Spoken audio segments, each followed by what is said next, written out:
revenu pour refaire de l'humanité un corps libéré où s'établit le royaume, pour débarrasser notre esprit d'objections moralisantes ou superficielles contre l'existence du mal. L'Évangile aujourd'hui parle de l'autorité de Jésus. L'idée que les Saintes Écritures donnent de l'autorité de Jésus est radicalement le tout-puissant pouvoir de Dieu sur la création entière. L'Évangile montre en de nombreux épisodes le tout-puissant pouvoir de Jésus, en particulier sur les puissances du mal. Comment se manifeste alors l'autorité de Jésus?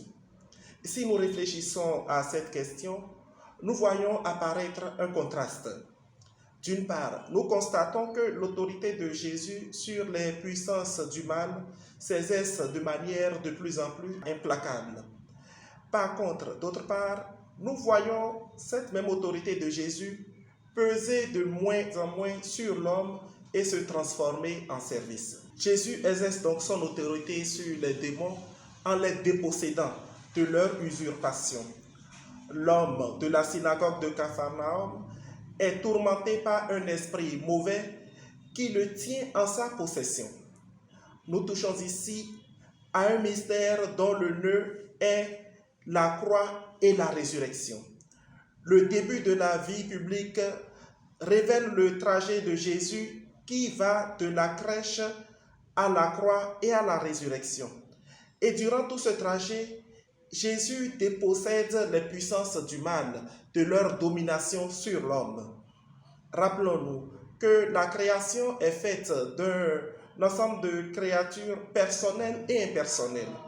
À l'intérieur de cet ensemble existent des liens de solidarité qui mêlent toutes choses.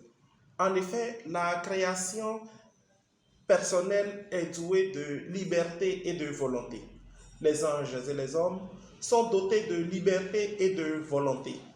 Leur solidarité entre eux et avec le monde revêt le caractère de liberté et de volonté, ce qui veut dire qu'elle peut s'exercer d'une manière bonne ou d'une manière moins bonne.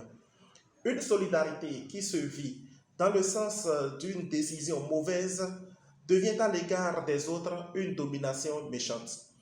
C'est ainsi que des puissances angéliques sont devenues mauvaises par décision de refuser Dieu et de fait deviennent malfaisantes pour l'homme. Elles essaient de le dominer en le tirant avec elles dans la solidarité du refus à Dieu et donc du malheur.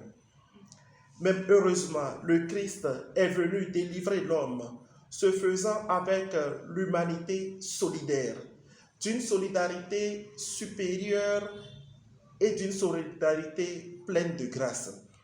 Il dépossède ainsi les dominations et les puissances mauvaises de leur domination méchante sur l'homme. L'autorité de Jésus est donc libératrice. Par le oui suprême de l'amour crucifié, il dépossède celui-là même qui est le centre du refus, le prince de ce monde, et il rend à l'homme sa liberté du oui continu à Dieu. Et voyons maintenant, la délivrance du possédé à Capharnaüm est le signe d'une souveraine puissance venue de Dieu.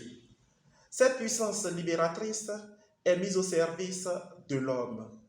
Les miracles de Jésus sont tous des signes qui ont pour but de montrer ceci.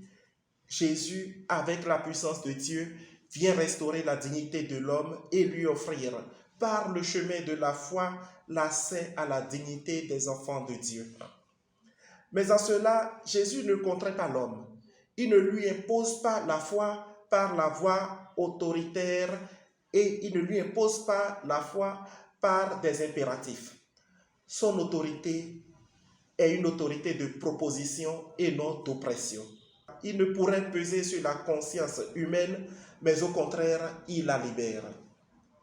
Il s'adresse dans l'homme à ce qui est le privilège de l'homme et qui fonde sa dignité, la faculté de connaître et d'aimer. Et que voyons-nous dans la synagogue de Capharnaüm? Jésus commence par enseigner. Il enseigne ceux qui veulent bien l'écouter. Un jour viendra où d'aucuns ne voudront plus l'écouter. il les laissera partir. Il ne les retiendra pas de force et ne leur imposera pas un lavage de cerveau. Il se met au service de leurs besoins de connaître. Enseigner est donc la première expression de l'autorité de service que Jésus veut exercer parmi les hommes. Très vite ensuite, il manifeste que la plus haute expression de son autorité est le don de lui-même dans l'abaissement de la croix. De là, il ose lancer aux hommes libres l'exigeant appel à le suivre, et à ceux qui le suivent, il promet d'entrer dans le royaume éternel. Il entre en service inconditionnel avec ceux qui veulent bien le suivre, et il vient pour les sauver. L'autorité de Jésus doit donc nous provoquer à une grande joie. Nous savons qu'elle nous libère des puissances du mal. Elle n'est pas autorité dominatrice. Nous savons qu'elle offre à notre esprit de purifier notre cœur afin de nous restituer notre dignité d'enfant de Dieu, de créature faite à l'image et à la ressemblance de Dieu. Et si notre joie est vive de nous savoir libérés et grandis par le Christ, lui, met sa gloire à servir notre liberté et notre grandeur d'enfant de Dieu. Demandons-lui aujourd'hui de nous libérer de toute influence qui nous éloigne de lui et nous conduit au mal. Demandons-lui de nous libérer de toute influence qui nous éloigne de l'amour de l'homme envers l'homme. Demandons-lui de nous libérer de tout ce qui crée une rupture entre lui et nous, de tout ce qui nous conduit à ne pas l'écouter et à ne pas nous laisser enseigner.